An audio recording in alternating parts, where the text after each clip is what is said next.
Number 3 is that Satan, and this is the best news. You say there's good news about Satan. You better believe there's good news about Satan. Satan is limited. Satan is limited. Let me say that again.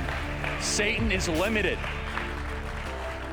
In Job 1:6, it says that Satan was roaming the earth. Job was the first book of the Bible ever written. That was actually written. Not that occurred, but that was ever written.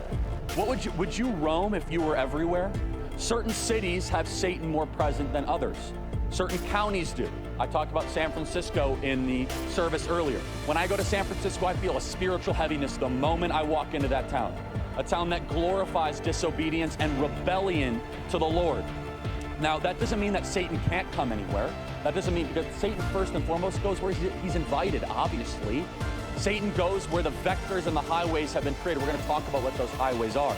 Now, I didn't do this in the first service, so this is unique. I'm now going to all of a sudden show you right now 10 ways that Satan corrupts our language, 10 ways that Satan, phrases that we hear, that we tolerate, of how Satan is able to come straight into our everyday conversations. 10 ways. Number 1, how often have you heard this? What I do doesn't really matter. What I do doesn't make any sort of impact. It doesn't matter how I eat. It doesn't matter who I associate with.